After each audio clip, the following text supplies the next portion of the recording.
Good news, JBNSTS অর্থাৎ Jagadish Bose National Science Talent Search Examination date announce করে দিয়েছে। তো এবছর এই এক্সামটা কবে হবে এবং এর ফর্ম ফিল আপ কতদিন পর্যন্ত চলবে এবং এলিজিবিলিটি ক্রাইটেরিয়া কি থাকছে, কারা কারা অ্যাপ্লাই করতে পারবেন। এর দুটো পার্ট আছে, জুনিয়র ট্যালেন্ট সার্চ আর সিনিয়র ট্যালেন্ট সার্চ। তো কারা এই এক্সামটার জন্য এলিজিবল, কত মার্কসের এক্সাম হয় এবং এক্সাম প্যাটার্ন কি থাকে, এর স্যাম্পল কোশ্চেন কি ধরনের কোশ্চেন আসে এখানে এবং তার অ্যাপ্লিকেশন আপনারা কিভাবে করবেন, তো সমস্ত তথ্য দেবো আজকের এই ভিডিওতে। তো স্কিপ না করে পুরো ভিডিওটি দেখতে থাকুন। এছাড়াও এই JBNSTS ছাড়াও ক্লাস 10-12 পর বেশ কিছু স্কলারশিপের অপরচুনিটি রয়েছে।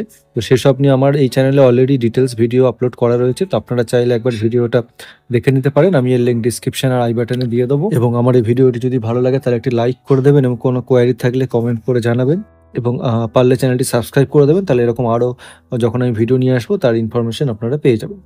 তো চলুন আজকে ভিডিওটি শুরু করা যাক।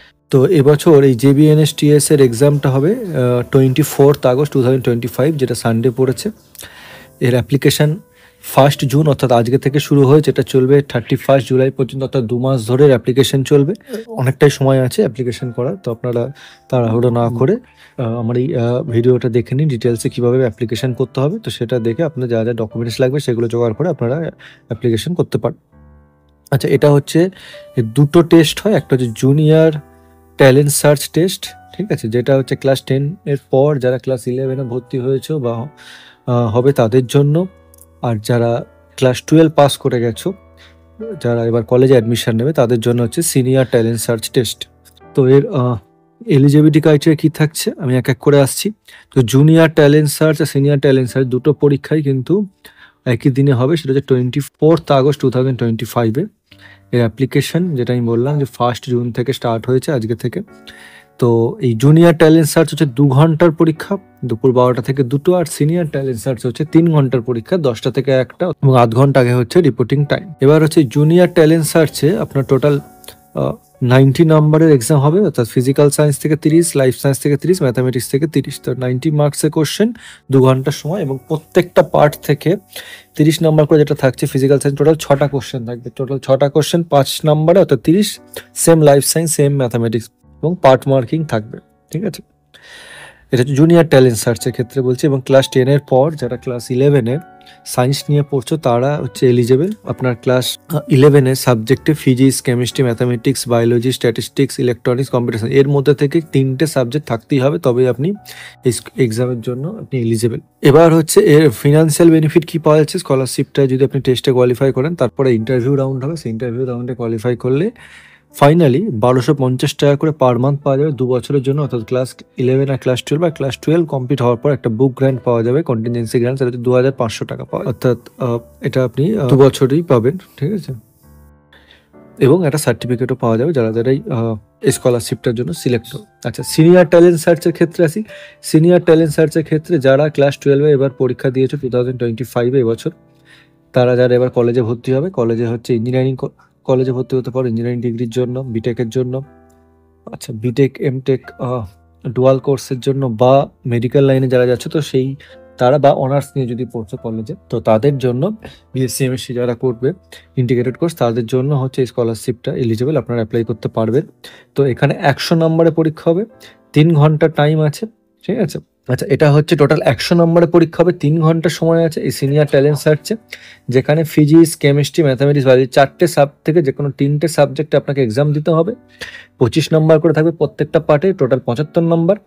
আর বাকি 25 নম্বর যেটা থাকছে ফিজিক্স, কেমিস্ট্রি, ম্যাথামেটিক্স, বায়োলজি থেকে কোনো একটা সাবজেক্টের উপর আপনাকে টেস্ট দিতে হবে, ঠিক আছে। তাহলে সেকশন 1-এ হচ্ছে আপনাকে 3টে সাবজেক্টে টেস্ট দিতে হবে, ফিজিক্স, কেমিস্ট্রি, ম্যাথ, বায়োলজি থেকে। আর সেকশন B-তে যেটা রয়েছে 25 মার্কসে যেটা হবে, সেটা হচ্ছে এই 4টে সাবজেক্টের মধ্যে কোনো একটা সাবজেক্ট আপনাকে দিতে হবে, ঠিক আছে। আচ্ছা, এবার যেটা সেকশন A-তে আছে, ঠিক আছে, এখানে সেকশন A-তে 5টা কোশ্চেনে অ্যান্সার দিতে হবে, ঠিক আছে, 8টা কোশ্চেনের মধ্যে, এবং প্রত্যেকটা কোশ্চেন থাকবে 5 নাম্বার করে, ঠিক আছে। অর্থাৎ আপনি যদি ফিজিক্সের টেস্ট দেন তাহলে 5টা কোশ্চেন 5 নাম্বার, অর্থাৎ 25 নাম্বার, এবং সেখানে কোশ্চেন থাকছে 8টা, ঠিক আছে। এই 8টার মধ্যে আপনাকে অ্যান্সার করতে হবে 5টা, যেটা কিন্তু জুনিয়র ট্যালেন্ট সার্চের ক্ষেত্রে কোনো অপশনাল কোশ্চেন ছিল না। 6টা কোশ্চেন 5 নাম্বার করে অ্যান্সার করতে হবে, 30 নাম্বার, কিন্তু এখানে 5টা কোশ্চেন 5 নাম্বার, কিন্তু 8টা কোশ্চেন থাকছে, ঠিক আছে। তো আপনাকে অ্যান্সার করতে হচ্ছে 5টা কোশ্চেন, এবং সেম হচ্ছে কেমিস্ট্রি ম্যাথামেটিক্স যে 3টে আপনি দেবেন বায়োলজির মধ্যে। এবং সেকশন বি তে যেটা থাকছে 25 নাম্বার যেটা পরীক্ষা, 4টের মধ্যে যে কোনো একটা সাবজেক্ট দিতে হবে, এবং যেখানে 25 নাম্বার একটা কোশ্চেন থাকবে, 25 নাম্বার টোটাল 4টে কোশ্চেন থাকবে, যে কোনো একটা অ্যান্সার দিতে হবে, ঠিক আছে। এবং বিভিন্ন পার্টে কোশ্চেন থাকবে, একটা কোশ্চেন তো পুরো 25 নাম্বার হবে না, বিভিন্ন পার্টে 25 নাম্বার থাকবে, কোনো একটা সাবজেক্ট থেকে চুজ করতে হবে। অর্থাৎ আপনি যদি কোনো একটা সাবজেক্টের উপর ভালো করে প্রিপারেশন নেন, ফিজিক্স ধরুন, তাহলে ফিজিক্স থেকে আপনি 50 অ্যান্সার করতে পারেন টোটাল 100-র মধ্যে। এখানে কি ফিনান্সিয়াল বেনিফিট পাওয়া যাচ্ছে, 4000 টাকা করে পার মান্থ পাওয়া যাচ্ছে, এটা আপনি যত বছরের কোর্সটা আপনার চলবে। আর অ্যানুয়াল বুক গ্রান্ট পাওয়া যাচ্ছে, ঠিক আছে, যেটা হচ্ছে 5000 টাকা, যেটা জুনিয়র ট্যালেন্ট সার্চের ক্ষেত্রে 2500 টাকা পাওয়া যাচ্ছিল অ্যানুয়ালি, অর্থাৎ 2 বছরে 5000 টাকা পাওয়া যাচ্ছিল, এখানে পাওয়া যাচ্ছে 5000 টাকা করে। এবং এটা আপনি বছরে কোর্স হবে, 4 বছর 5 বছর যত বছরে কোর্স হবে। আচ্ছা, আর যেটা টপ 10 যারা এই এক্সামে যারা র্যাঙ্ক হবে, টপ 10 বয়েজ, টপ 10 গার্লস, তারা কিন্তু ল্যাপটপ পাবে। তো এর অ্যাপ্লিকেশন প্রসেস হচ্ছে এই অনলাইন ওয়েবসাইটে করতে হবে, ওয়েবসাইটের লিঙ্ক আমি ডেসক্রিপশনে দিয়ে দেবো। তো আপনারা jbnsts.ac.in, এটা হচ্ছে অফিসিয়াল ওয়েবসাইট, এখানে গিয়ে দেখুন, এখানে লেখা আছে online application for senior talent search test, আর নিচে আছে জুনিয়র ট্যালেন্ট সার্চ টেস্ট। আপনি যেটার জন্য অ্যাপ্লাই করবেন সেটাই ক্লিক করতে হবে। আমি যদি সিনিয়র ট্যালেন্ট সার্চে ক্লিক করে আমি জাস্ট দেখাচ্ছি কীভাবে আপনি অ্যাপ্লিকেশন করবেন। তো এটা ক্লিক করলে দেখুন চলে এসছে, এখানে দেখিয়ে দিচ্ছে আরেকবার এলিজিবিলিটি ক্রাইটেরিয়া কী আছে। আচ্ছা, কী কী ডকুমেন্টস রেডি রাখতে হবে দেখুন, হচ্ছে ক্লাস 10-এর মার্কশিট লাগবে, ক্লাস 12-এর মার্কশিট লাগবে, ঠিক আছে, scan copy of the signature লাগবে, scan copy of the passport photo, ঠিক আছে, এখানে একটা স্যাম্পল কিন্তু দেখিয়ে দেওয়া হয়েছে। এবার হচ্ছে আপনার এই অ্যাপ্লিকেশন করার পর অ্যাডমিট কার্ড পরীক্ষার আগে জেনারেট হবে, সেটা নিয়ে কিন্তু এক্সাম সেন্টারে যেতে হবে, ঠিক আছে। আর এবং ইমেল আইডি, ফোন নাম্বার কিন্তু ম্যান্ডেটারি, ঠিক আছে, এটা ভ্যালিড থাকতে হবে, এবং আপনাকে 200 টাকা পেমেন্ট করতে হবে, ঠিক আছে, এই অ্যাপ্লিকেশনের জন্য চার্জ লাগছে। তো সেটা আপনি debit card, credit card, UPI কোনো একভাবে করতে পারেন। তো ফাইনালি দেখুন নিচে লেখা আছে apply online for senior talent search, ঠিক আছে। আমি যদি এটা ক্লিক করি তাহলে দেখুন এই পেজটায় চলে এসছে। এখানে কী কী ডিটেলস লাগছে আমার, এখানে লাগছে অ্যাপ্লিকেন্টস নেম, ঠিক আছে, এখানে আপনি আপনার নাম পুট করবেন, ঠিক আছে, এখানে ফুল নেম আপনার পুট করতে হবে। তারপরে আছে গার্জেন নেম আপনি পুট করবেন। তারপরে আছে ফ্যামিলি গ্রস অ্যানুয়াল ইনকাম, এটা কিন্তু ম্যান্ডেটরি, এটা দিতে হবে, ঠিক আছে, আপনি আপনার কত ফ্যামিলি অ্যানুয়াল ইনকাম সেটা দিতে হবে। তারপর ডেট অফ বার্থ আপনার পুট করতে হবে, ঠিক আছে, জেন্ডার পুট করতে হবে, কারেন্ট অ্যাড্রেস আর পার্মানেন্ট অ্যাড্রেস যদি সেম হয় তাহলে সেটা আপনি চেক বক্সে ক্লিক করলে এটা কিন্তু হয়ে যাবে, ঠিক আছে। তারপরে আপনাকে যেটা দিতে হচ্ছে যে ক্লাস 10-এর স্কুলের ডিটেলস দিতে হবে, ঠিক আছে, কোন স্কুলে পড়েছেন সেই স্কুলের অ্যাড্রেস দিতে হবে, কোন বোর্ডে পড়েছেন সেই বোর্ডের নাম দিতে হবে। সিমিলারলি হচ্ছে ক্লাস 12-এর ক্ষেত্রে, এবং ক্লাস 12-এর জন্য যেহেতু অ্যাপ্লাই করছেন এটা কলেজে পড়তে, তাহলে সেই জন্য কোন কোন সাবজেক্ট, সায়েন্সের সাবজেক্ট ছিল আপনার সেটা দিতে হবে। দেখুন 1 2 3 4 করে লেখা আছে। তারপর average percentage of marks obtain in all science subject, অর্থাৎ ফিজিক্স, কেমিস্ট্রি, ম্যাথ, বায়োলজি মিলিয়ে, ঠিক আছে, আপনি কত পার্সেন্টেজ পেয়েছেন সেটা এখানে পুট করতে হবে। তারপরে হচ্ছে language in which you prefer to take the test, আপনি এই যে এক্সামটা বেঙ্গলিতে দেবেন, ইংলিশে দেবেন, সেটা চুজ করবেন। সেন্টার অফ এক্সামিনেশন, ঠিক আছে, এখানে বেশ কিছু এক্সামিনেশন সেন্টার রয়েছে, আপনি আপনার যেটা কাছে নিয়ারেস্ট সেখানে আপনি চুজ করতে পারেন, ঠিক আছে।